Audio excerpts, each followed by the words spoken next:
누가복음 17장 15절에 그 중 하나가 자기 낳은 것 보고 큰 소리로 하나님께 영광을 돌리며 돌아와 예수께 발 아래 엎드려 살해하니 저는 사마리아인이라. 예수께서 대답하여 가라사대 10사람이 다 깨끗함을 받지 아니하였느냐? 그 9은 어디 있느냐? 이 이방인 외에는 하나님께 영광을 돌리러 돌아온 자가 없느냐 하시고 그에게 이르시되 일어나 가라, 네 믿음이 너를 구원하였느니라 하시니라. 이제 문둥병자 10명이 이제 나왔어요. 나왔는데 이제 그 중에 한 명이 가다가 이제 돌아와서는 이제 감사합니다 하고 이제 인사드리고 하나님을 또 찬양하니까 예수님 말씀이 아니 내가 10명을 고쳤는데 왜 나한테 인사하러 온 사람이 너 하나밖에 없느냐. 자, 그러면 예수님께서 이 좋은 일 해주고 인사받기 좋아하시는 분이에요? 아니거든요. 회당장 야이로의 딸 살렸을 때도 아주 너무 사람들이 막 인사하고 혹은 또 사람들이 너무 시안해 할까 봐서 혹은 너무 감사와 존경을 표현할까 봐서 살짝 나가시는 분이에요, 예수님. 무슨 뜻이냐면은 예수님 말씀은 그렇죠. 아니 내가 하늘에서 너희들에게 주려고 구원을 500개 갖고 왔는데 지금 너희들은 하나 받았을 뿐인데 왜 구원을 더 받으려고 더 크고 더 새로운 구원을 받기 위해서 나한테 온 사람이 하나밖에 없느냐 그 말이에요. 그러니까 나를 알아주는 사람이 하나밖에 없느냐 그 말이죠. 왜냐하면 자 보세요. 자, 이 문둥병자들은 그래야 되는 거예요. 이제 그들이 이제 예수님의 말씀대로 이제 제사장에게 보이러 가다가 보니 썩어가던 몸이 깨끗해졌거든요. 썩어가던 몸이. 그럼 뭐냐 하면은 그들은 이제 생각해야지. 아니, 지금 우리가 누구를 만난 거냐? 우리에게 방금 이렇게 하라고 말한 그분은 도대체 어떤 분이냐? 왜냐하면 이 구약 4000년 역사 동안 이 문둥병자가 낳은 것은 나아만 장군의 그 케이스 하나밖에 없잖아요. 물론 그 미리암 모세의 누나가 문둥병 들었다가 나았지만 그건 급성이고, 그러면 그것도 나아만은 귀천실이 어떻게 해요? 요단 강물에 7번이나 들어갔다가 나와 가지고 겨우 나았는데 엘리사가 그렇게 치료했는데, 그러면 지금 우리에게 말한 그분은 우리를 물에 들어가지도 않았고, 그리고 한 명이 아니라 10명이나, 그것도 말씀으로만. 그럼 방금 우리가 만난 그분이 어마어마하신 분이 아니냐? 선지자보다도 더 위대한 분이 아니냐? 그러면 우리가 지금 빨리 가가지고 그분에게 먼저 우선 인사드리고, 그분은 본이 하나님이신데 그리스도인데 우리가 그분에게 가서 배우자. 진리를 듣자.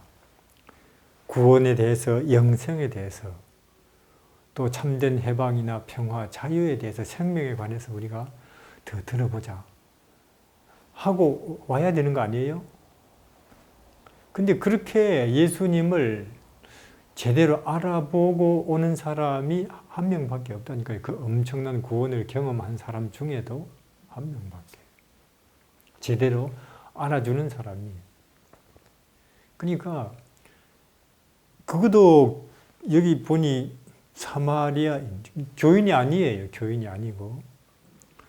다시 말해서 이방인인데. 그리고 우리가 지금 교인이다. 우리는 성경 꽤 알지.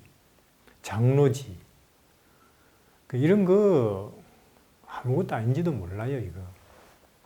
왜냐하면 막상 진리가 참 제대로 표현되면서 진리가 사람들을 초청할 때 그걸 제대로 알아보는 사람이 전혀 엉뚱한 경우가 많다니까요.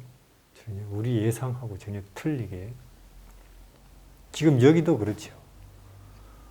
이방인 한 사람만 돌아온다는 거예요. 아니 내가 지금 너희에게 주려고 하늘에서 가져온 구원이 1000개는 더 되는데 더 큰 구원, 그걸 더 받기 위해서 제대로 나를 알아보면서 알아주고 오는 사람이 너 하나밖에 없느냐 그 말입니다.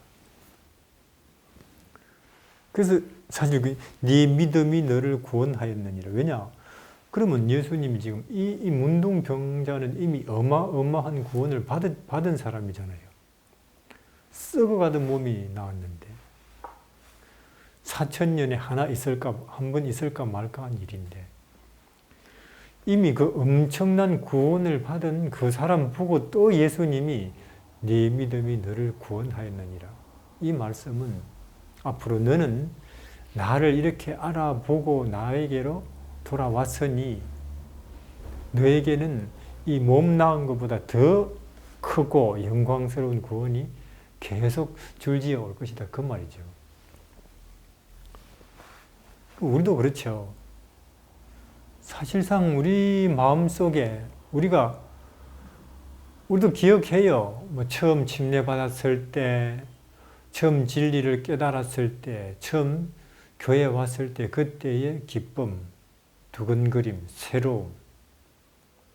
근데 그것은 까마득히 옛날 일이고, 근데 지금 생각해보니 내가 지금 벌써 믿은 지 10년, 20년이 벌써 넘었는데, 벌써 나는 집사도 장로도 됐는데, 그때의 그 감격이나 새로움이, 기쁨이 더 커지지 않았다. 더 자라나지 않았다. 그러면 우리도 나머지 9명처럼 가버린 거예요. 다시 예수께로 더 그분이 주시는 큰 구원을 받기 위해서 오지 않았기 때문에 교회는 다녔겠지만은 예배는 드렸겠지만은 예수님한테는 안 온 거죠. 왜냐? 내 마음속에 처음 믿을 때보다 평화나 기쁨이나 확신이, 소망이 그리고 겸손이 커지지 않았다면 이유는 그거죠.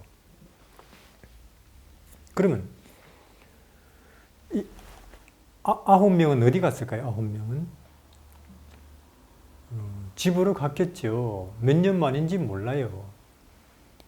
그 당시 문둥병 걸리면 이제 격리 수용 되거든요. 가정을, 부모를 혹은 아내를, 남편을, 자녀를 떠나야 되죠. 이 사람들은 몇 년 집 떠나서 살았는지 모르죠. 근데 이제는 나았으니 얼마나 참 기쁘겠어요. 감격스럽고. 그래서 이제 집으로 가서 참 몇 년 만에 그 가족들을 만났을 때 그 감격이나 감사가 얼마나 컸겠어요. 근데 그럼 그 감사와 감격이 몇 달이나 갔겠습니까? 몇 달 못 갔을걸요. 왜냐하면 이제 정상인이 되었으니 또 학교 가야 되고 또 농사 지어야 되고 혹은 또 뭐 사업해야 되고 출근해야 안 되겠어요? 정상인이 됐으니 우리 정상인처럼 이제 살겠죠. 그러다 보면 뭐 일이 잘 될 수도 있고 안 될 수도 있고 또 아이들이 말 안 들을 수도 있고 또 사람들이 잘 대해 줄 수도 있고 또 나를 무시할 수도 있고 또 그러다 보면 또 뭐 수고하고 무거운 짐을 지고 뭐 희노애락 속에서 웃다가 울다가 뭐 좋아하다가 또는 뭐 슬퍼하다가 그렇게 해서 살다가 늙을 거예요. 그리고 그렇게 늙어서 그렇게 죽을 거예요. 뻔한 일이죠. 그것은 우리 모두가 그렇듯이 그것을 예수님은 내다보시는 거죠. 그걸 아시는 거예요. 그래서 아니 지금 너희들은 이제는 내가 하늘에서 너희에게 주려고 구원을 5,000개는 가지고 왔는데 이제 겨우 그것을 하나 받았을 뿐인데 이게 시작에 불과한데 내가 주고 싶은 더 큰 구원을 바라고 나를 제대로 알아보고 인정해주는 사람이 너 하나밖에 없느냐 그 말이죠. 그러니까 이 구원이라는 것은 믿음도 그렇고 진리는 이것이 생명적인 요소이기 때문에 이게 무슨 자격증이나 혹은 졸업장 혹은 뭐 합격 정서 이런 거 아니에요. 이것은 그러니까 침례 받았으니까 구원 받았다. 혹은 뭐 장로 됐으니까 집사 됐으니까 입교했으니까 그게 아니라니까요. 그 생명이라고 하는 것은 특징은 그게 식물이든 동물이든 씨앗이고 그것이 싹이 나고 또 그것이 자라고 꽃 피고 열매 맺는 끊임없이 그것이 새로워져 가는 게 특징 아니에요. 생명적 특징은. 생명 없는 것들은 그대로죠. 뭐 텔레비전, 집, 만리장성 그래 봤자 생명이 없으니까 무너지죠. 세월 가면 소멸되고. 그러나 생명은 겨자씨라 해도 그 속에 생명이 있기 때문에 자라고 꽃 피고 열매 또 씨 떨어지고 확산되는. 그러니까 예수님이 우리에게 주시는 구원 그리고 그분을 믿고 우리가 그분을 따름으로써 우리 마음속에 심어지는 진리 혹은 구원, 생명, 믿음은 이게 생명적 요소이기 때문에 씨앗으로 심어지고 그것이 조건이 맞으면 싹이 나고 또 조건에 따라서 꽃 피고 계속 성장하는 그 무엇인데 우리가 흔히 말하듯이 뭐 침례 정서 혹은 졸업장, 자격증 그런 게 아닌 것입니다. 내 마음속에 처음보다 기쁨이, 겸손이, 평화가, 소망이 더 자라나지 못하고 있다면 우리도 오랫동안 그것을 길러주고 자라나게 해주는 그분에게로 안 갔을 거예요. 교회는 갔지만은 자라나는 구원이죠. 구원은 그 예를 우리가 여기 누가복음 7장에 보시면은 하나 한번 보겠습니다. 누가복음 7장의 47절 50절에요. 예수께서 여자에게 이르시되 내 믿음이 너를 구원하였으니 평안히 가라 하시니라. 이건 마리아에게 하시는 말씀인데 자 마리아라는 여자는 언제부턴가 내가 예수님을 위해서 뭘 해드릴 수가 있을까 밤낮 그 생각만 하는 여자가 됐어요.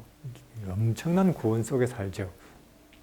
지금 우리가 자라나 있는 정도에 비하면 그 여자는 우리 아직 받을 생각이 더 많은데 왜냐하면 마리아는 그러니까 자기를 나를 그렇게 캄캄하고 어두운 인생의 구덩이 밑바닥에서 짐승처럼 살던 나를 지금 이렇게 만들어준 그 예수 그리스도 나사렛 그분을 위해서 내가 뭘 희생할 수 있나 밤낮 그것만 연구하는 여자가 되어 있는 상태예요.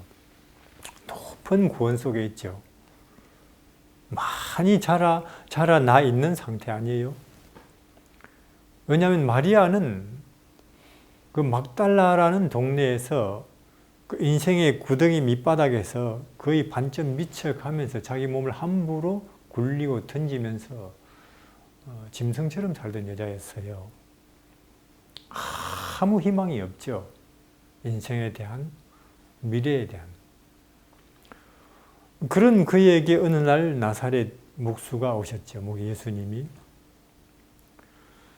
그래서 그분이 반복해서 오시고 또 그분의 모습과 그 말 속에서, 말씀 속에서 차츰차츰 빛을 보기 시작한 거죠. 아, 나도 깨끗해질 수 있겠다. 나도 밝아질 수 있겠구나. 나도 희망을 가질 수가 있을지도 모르겠다. 그런 믿음이 들기 시작했고 실제로 그렇게 된 거예요. 이 마리아는. 그래서 지금은 누구보다 깨끗하고 누구보다 밝고 누구보다 빛나고 눈부시게 아름답기까지 한 여자가 된 거죠. 과거야 어쨌거나 과거는 물을 필요가 없잖아요. 지금 이 여자는 그런 상태죠. 마리아는 누구보다 빛나고 깨끗하고 눈부시고. 그러니까 이 마리아는 나를 지금 이렇게 만들어준 그 나사렛 그분을 위해서 내가 뭘 해드릴 수가 있나, 뭘 희생하면 좋을까. 밤낮 그것만 연구하는 여자가 됐다니까요. 높은 구원입니다. 우리는 언제나 그 높은 구원까지 자라나 볼지 우리는. 근데 이제 이 마리아가 소문 들었어요. 그분이 자기 동네 시몬의 집에 와 계신다는. 그분 입으로도 자기가 얼마 있지 않아서 돌아가실 거라고 했다는. 돌아가신다. 그럼 내가 그분을 위해서 그분이 돌아가셔버리면 아무것도 해드릴 기회가 정녕 안 오는 거 아니냐. 그분이 말씀하셨다면 그게 틀림없을 텐데. 근데 문제는 그 예수님이 시몬네 집에 있다는 거예요. 시몬. 사실 시몬 하면은 마리아는 피가 거꾸로 흐르는 이름이죠. 왜냐하면은 그 시몬 때문에 마리아가 망쳤거든요. 참 처녀 가장 꽃다운 참 꿈꾸는 그 나이 때에 시몬 때문에 망쳐버렸다니까요. 시몬이 그 마리아를 더럽힌 거죠. 그래서 이제 마리아는 나는 이제는 더러운 여자가 되어버렸으니 더 이상 행복할 수도 없고 결혼을 꿈꿀 수도 없고 하나님 앞에 갈 수도 없다. 그래서 그 막달라라는 곳에 가가지고 그렇게 짐승처럼 살았던 거예요. 그렇게 자기를 만든 장본인이 시몬인데 지금 예수님이 그 집에 계신다는 거죠.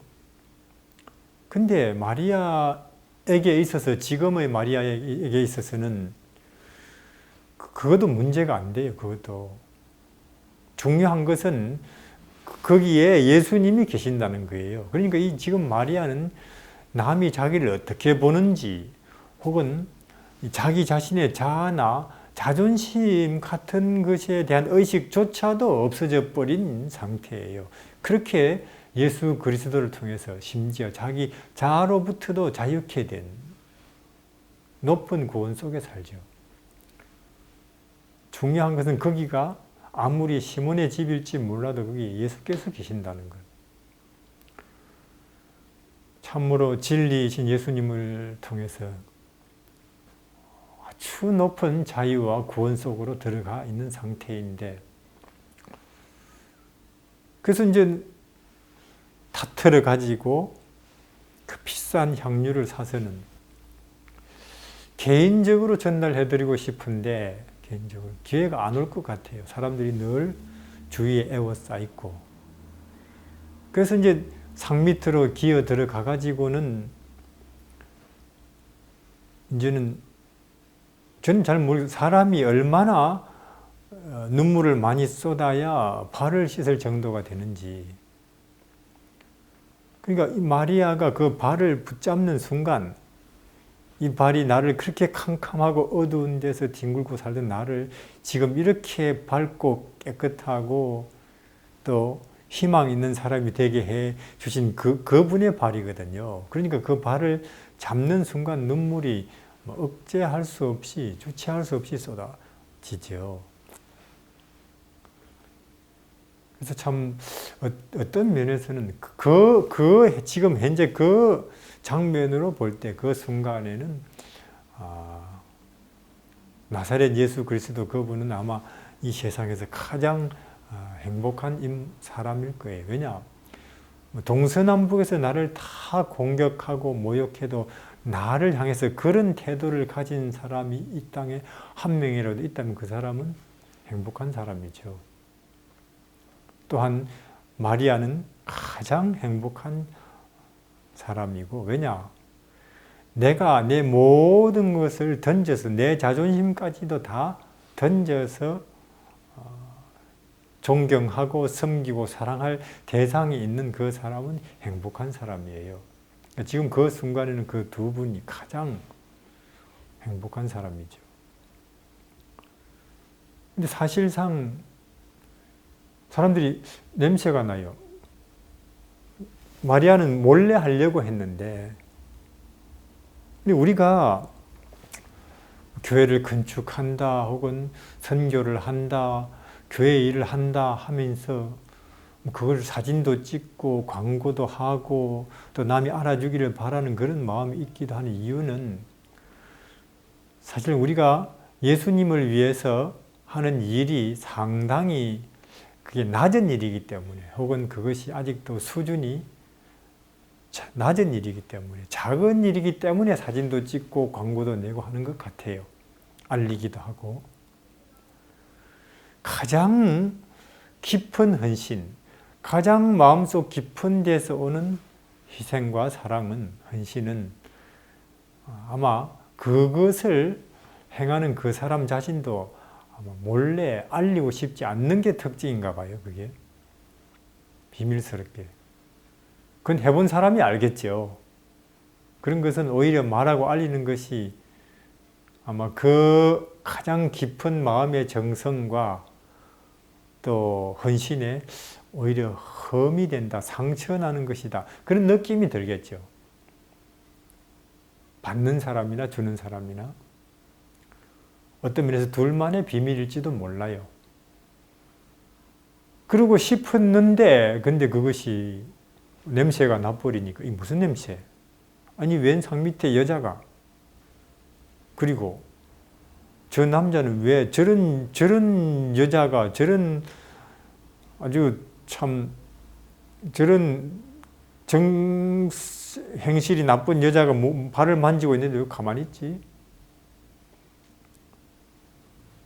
알 리가 없죠. 그들이 낮은 데 사는 우리처럼, 낮은 구원 속에, 낮은 신앙 속에, 낮은 빛 속에 사는 우리처럼 그들이 알 리가 없어요. 그 의미를. 아니 우리는 어리니까. 제대로 자라나지를 못했으니까 어찌 우리가 그걸 알겠어요. 사실 지금 그 자리에서 마리아가 왜 이렇게 하는지, 할 수밖에 없는지 아는 사람 아무도 없죠.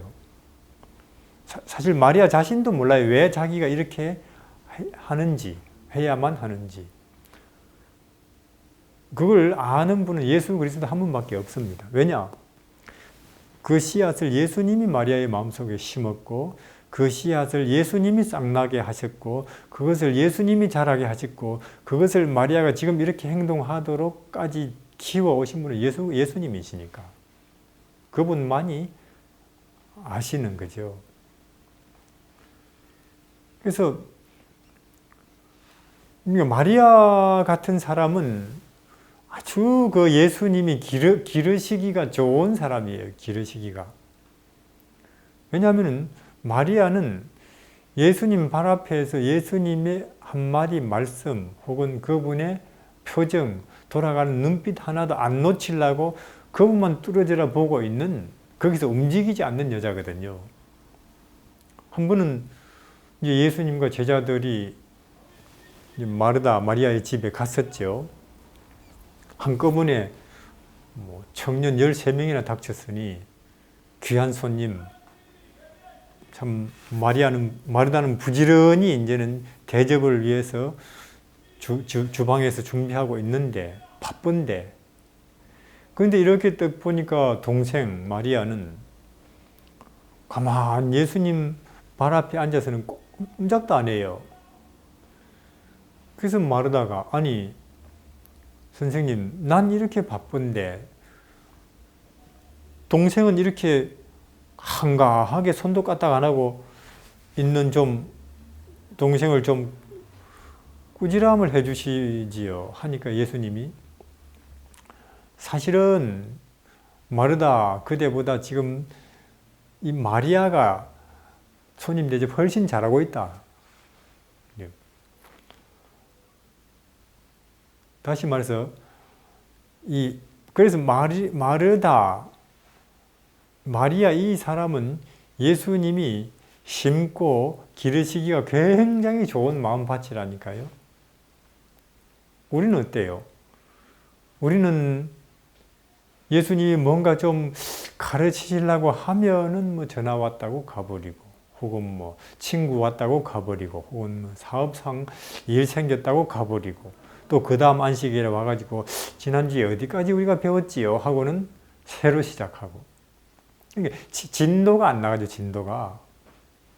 우리는 진척이 안 돼요. 잘하지를 못하고 있죠. 이 마리아 같은 아까 그 사마리아 문둥병자 같은 그런 사람들은 잘 자라지요. 햇빛 속에 좋은 토양 속에 혹은 온도 속에서 작물이 잘 자라듯이 예수 그리스도는 우리 마음속에 영혼이 진리가 하늘이 심어지고 그것이 자라나고 그것이 꽃피고 열매되도록 하는 환경이 되시기 위해서 오신 거거든요. 그래서 근데 우리 안에도 이렇게 자라나지 않는 이유는 우리가 교회는 왔어도 혹은 장로는 됐어도 신학은 했어도 예수님의 발 앞에 조용히 그분을 듣고 그분을 바라보면서 머물러 있는 시간이 현저하게 적어서 그럴 거예요. 그 9명 문둥병자처럼. 그래서 예수님 말씀하시기를 장차 진정한 복음이 전해지는 곳에는 지금 반드시 이 여자가 하고 있는 이 행동이 설명되어야 되고 이해되어야 한다. 진정한 복음의 가장 깊고 가장 순수하고 가장 수준 높은 차원 높은 복음이 전해지는 곳에 진리가 전해지는 곳에는 반드시 지금 이 여자가 하는 행동이 설명되어야 되고 이해가 되어야 된다는 거죠. 근데 아직 우리는 보통 지금 이 내용을 취급 못할지도 몰라요. 너무나 우리는 아직도 어렸어. 언젠가는 우리도 이 마리아의 마음과 행동에 동의하면서 함께 공감하면서 이 내용을 취급할 날이 오겠지요. 우리도 계속 예수님 앞에 가서 순조롭게 자라난다면은. 그러니까 이 마리아는 그래요. 우리가 이 어떤 누군가가 참 힘 있고 능력이 있는 사람이다. 그러면 사람들은 그 사람 주위에 모여들 거예요. 근데 그가 능력이 있고 힘이 있을 뿐만 아니라 참되다. 그럼 사람들에게 존경을 받겠죠. 그런데 그가 능력 있고 참될 뿐만 아니라 선하기까지 하다. 그러면 추종자가 생길 거예요. 근데 능력 있고 또 참되고 선할 뿐만 아니라 그 전체적인 모습이 아름답다. 그러면 사람들이 넋이 나가버리는 거죠. 진리의 모습은 그것이 능력 있고 참되고 선할 뿐만 아니라 그 전체적인 모습은 그 아름다움으로 미라는 요소로 마무리되어 있는 거거든요. 마리아는 예수 그리스도 진리 안에서 모습 속에서 능력을 봤을 뿐만 아니라 참되고 선한 것을 봤을 뿐만 아니라 그 아름다움을 봐버렸어요. 미를. 그렇기 때문에 마리아는 넋이 나가버린 거죠. 자아도 잊어버릴 만큼. 우리는 여기까지 가게 된 것을 아주 높은 구원이라고 말하는데 우리는 언제나 그 예수 그리스도의 모습 속에서 혹은 가르침 속에서 참된 것을, 나아가서 선한 것을, 저것이 영원한 가치이고 의미라는 것을, 뿐만 아니라 내 자존심도, 세상은 물론이고 내 자아까지도 잊어버릴 만큼 자유케 되는 아름다움을 발견할 날이 올지 모르겠어요, 우리는. 그런 사람들이 이 땅에서 충분한 숫자가 되면 예수님이 오실지도 모르죠. 신부를 데리러 오는 신랑으로.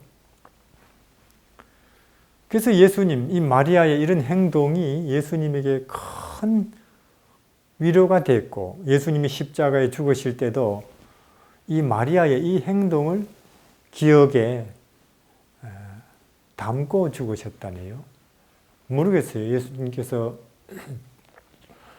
부활하신 후에 참 무엇보다도 하늘에 가서 하나님께 보고하셔야 되는데 왜 거기 그 동산에 좀 머뭇거리고 계셨는지, 다른 사람은 몰라도 이 마리아는 내가 만나고 가야 되겠다는 그런 생각하신 것인지도 모르겠죠. 왜냐하면 마리아라는 이 여자는 어느 정도냐 하면은 예수님이 물론 죽으셨지만 그 시체 옆에라도 있고 싶어 하는 여자예요. 그렇잖아요? 시체 옆에라도.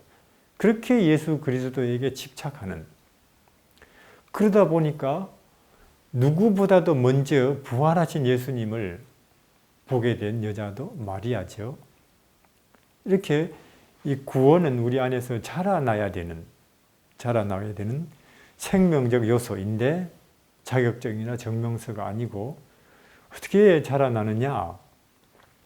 우리가 자라나고 싶다고 자라나는 게 아니고 마치 풀이나 혹은 나무가 자라는 것과 같은 꼭 같은 원리, 그것이 환경이 맞고 온도와 계절이 맞으면 잘 자라죠.